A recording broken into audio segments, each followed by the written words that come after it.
Disimak baik-baik ya.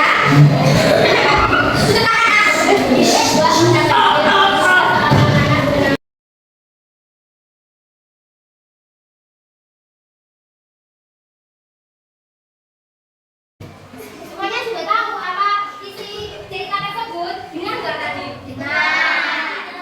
Nah, dari teks cerita ini mana yang termasuk awal dari cerita?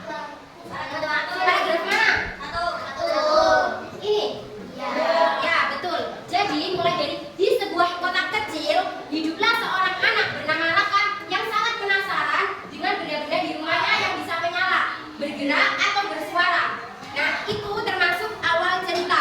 Di situ kan memperkenalkan tokonya, latar belakangnya, sama tempatnya di mana. Terus yang kedua, tadi ada apa? Ada permasalahan. Ada permasalahan. Dari cerita di sini, mulai dari mana permasalahan itu tadi? Ketika apa? Pada. Ya, itu mulai permasalahan. Jadi, lampu pada siapa? Tiba-tiba dari meja belajar muncullah anak kecil bercahaya bernama si listrik. Terus yang ketiga ada penyelesaian masalah. Penyelesaian masalah mulai dari mana? Mulai dari paragraf berapa? Ya, ini mulai dari paragraf ketiga. Ketika Raka diajak berbicara dengan si listrik. Halo Raka, namaku si listrik. Aku yang biasanya mengalir ke semua hal elektronik di rumahmu. Katanya sambil melayang-layang. Nah, ini mulai termasuk penyelesaian masalah. Di sini penyelesaian masalahnya itu ketika si listrik meminta bantuan kepada si Raka untuk melihat apakah ada terjadi permasalahan di kabel listrik tersebut. Terus yang keempat ada amanat atau pesan moral. Ya. Pesan moralnya dari cerita tersebut apa? Iya betul, tidak boleh boros. Jadi amanatnya dari cerita tersebut, gunakan aku dengan bijak ya. Jangan lupa matikan lampu jika tidak digunakan. Jadi kalau lampunya sudah tidak digunakan, sebaiknya kita matikan agar tidak memboros listrik. Dalam cerita tersebut, ini tadi membahas apa aja? Ada apa? Ada energi listrik. Nah, kalian tahu tidak apa itu energi listrik? Tahu tidak? Nah, sekarang ibu akan menjelaskan tentang energi. Masuk ke dalam materi selanjutnya, kita expliking dulu ya. Tepuk semangat.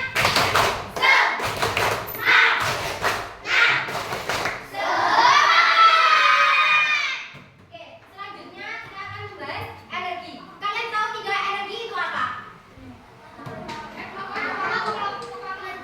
Nah, energi itu adalah kemampuan untuk melakukan pekerjaan. Jika tidak ada energi, maka kalian tidak bisa bekerja.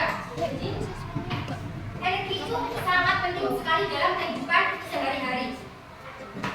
Nah, di sini ada bentuk-bentuk energi dalam kehidupan sehari-hari. Yang pertama, ada energi apa ini? Yang kedua, yang ketiga, yang keempat, yang kelima, yang terakhir, bumi. Jadi energi dalam kehidupan sehari-hari itu ada langsung saja ke energi panas. Energi panas ini biasanya digunakan manusia untuk menghangatkan tubuhnya, menggantikan pakaian, mengeringkan makanan seperti ikan, garam, atau kerupuk. Selain itu, energi panas bisa digunakan untuk memasak. Contoh dari energi panas adalah api unggun, rice cooker, dan setrika. Ini apa? Api unggun. Api unggun ini biasanya dibuat untuk apa? Ya, menghangatkan tubuh. Biasanya ada di ketika pramuka-pramuka. Kalau rice cooker, masak nasi. Kalau ini setrika, yang selanjutnya ada energi cahaya. Energi cahaya itu energi yang dipancarkan oleh sumber cahaya. Energi cahaya menyebabkan tempat gelap menjadi terang. Contohnya lampu dan matahari. Kalau di sebuah ruangan gelap tidak ada lampu, maka ruangannya akan gelap. Nah, maka dari itu kita membutuhkan lampu untuk menerangi ruangan. Jadi lampu itu sangat berguna bagi kehidupan sehari-hari. Yang selanjutnya ada energi listrik. Energi listrik sangat penting dalam kehidupan sehari-hari. Energi listrik digunakan untuk menyalakan berbagai macam elektronik. Contohnya ada lampu, TV, komputer, radio, dan kulkas. Nah, lampu itu mempunyai dua energi. Yang pertama tadi energi apa? Cahaya. Yang kedua ada energi listrik. Kalau tidak ada listrik, maka lampu tidak akan menyala. Yang selanjutnya ada energi gerak.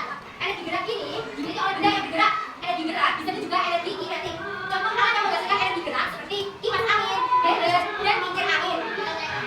Nah, kipas ini bisa bergerak karena memiliki energi gerak.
Beri tepuk